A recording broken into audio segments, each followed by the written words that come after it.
Di antaranya Allah Subhanahu wa taala berfirman, "Lahu mu'aqibatun min baini yadayhi wa min khalfihi yahfazunahu min amrillah."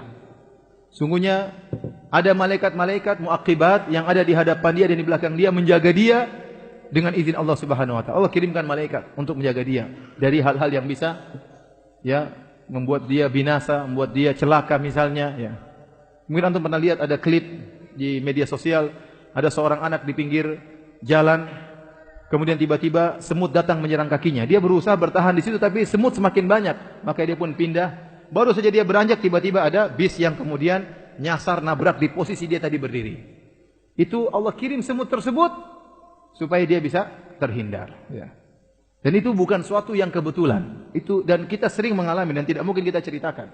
Artinya kita mengalami kejadian-kejadian yang itu mustahil kebetulan, bukan kebetulan, tapi sudah diatur oleh Allah Subhanahu wa taala. Berarti Allah menjaga kita.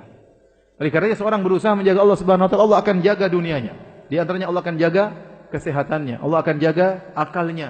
Kemudian Allah bukan cuma menjaga diri kita secara tubuh ya, secara kesehatan Allah juga menjaga, bahkan lebih daripada itu. Istri kita, anak-anak kita Allah jaga. Oleh karenanya Sa'id ibn al-Musayyib, salah seorang ulama dari kalangan tabi'in, dia memperpanjang salatnya ya. Kemudian dia berkata kepada anaknya, dia salat panjang, dia mengatakan, "Inni tawaltu fis salat min ajlik." Saya perpanjang salat saya karena demi engkau wahai anakku. Raja'a an uhfadha fika. Saya berharap Allah menjaga saya.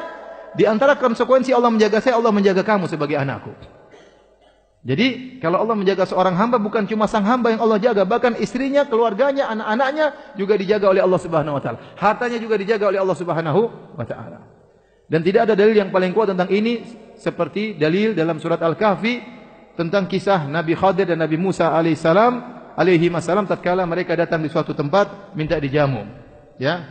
Kata Allah Subhanahu wa taala, mereka pun datang ke suatu negeri, fastata'ama ahlaha. Lantas mereka berdua, Musa dan Khadir, minta makan kepada penghuni negeri tersebut. Fa'abau ayyudhayifuhuma. Ternyata penduduk negeri tersebut enggan untuk memberi makan kepada Musa dan Khadir. Ini penduduk kurang ajar ya. Yang minta makan bukan ustadz, nabi nih minta makan. Pun tidak dikasih ya. Jadi barang siapa yang berdakwah kemudian tidak dikasih makan, ingat Nabi Musa sama Nabi Khadir. Pernah minta makan tidak dikasih makan. Alhamdulillah saya dikasih jeruk, kasih ini banyak ya. Kita boleh dongkol. Tapi ingat ada orang jauh lebih mulia daripada kita pernah digitukan sama suatu kaum ya. Akhirnya fawajada fiha jidaran yuridu an yanqadha fa aqama. Tatkala mereka mau pulang keluar dari kampung tersebut, mereka dapati ada tembok yang mau jatuh, diluruskan oleh Nabi Khadir. Nabi Musa heran, "Lau syi'ta latakhadta alaihi ajra." Coba kalau kau bantu mereka, kita minta upah buat makan misalnya. Maka Nabi Khadir menjelaskan kenapa dia memperbaiki tembok tersebut padahal kampung tersebut kurang ajar. Kata Nabi Khadir, "Wa ammal jidaru fakana li gulamaini yatimaini fil madinati wa kana tahtahu kanzul lahumā wa kana abuhuma ṣāliḥan fa arāda rabbuka ay yablugha ashuddahuma wa yastakhrija kanzahuma rahmatan min rabbik." Kata Allah Subhanahu wa taala, Khadir berkata, adapun dinding tersebut yang saya tegakkan ya adalah milik dua orang anak yatim. Dan di bawah dinding tersebut, tembok tersebut ada kanz, ada harta. Kalau dinding tersebut miring, harta tersebut akan kelihatan. Orang-orang kampung tadi yang kurang ajar kalau lihat bisa diambil. Supaya harta tersebut terjaga, diluruskan. Supaya tetap tersembunyi di bawah dinding. Itu maksudnya, diluruskan.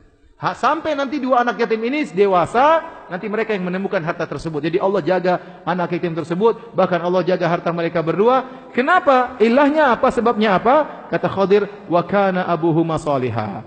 Karena anak dari dua anak yatim ini dulu adalah ayah dari dua anak yatim ini adalah ayah yang saleh. Ternyata para ahli tafsir menyebutkan ini adalah kakek yang ketujuh. Yang saleh. Bayangkan Allah jaga 7 turunan ya. Gara-gara kakeknya pernah saleh. Kakek yang ketujuh. Sampai 7 turunan Allah jaga. Tergantung kekuatan iman seseorang. Oleh karenanya para hadirin dan hadirat, apalagi di zaman sekarang, ya, kita ingin anak-anak kita dijaga. Di antara cara agar anak-anak kita dijaga oleh Allah, kita menjaga diri kita. Berdoa kepada Allah agar menjaga diri kita, menjaga anak-anak kita. Ihfadillaha yahfazka. Jagalah Allah, maka Allah akan menjagamu.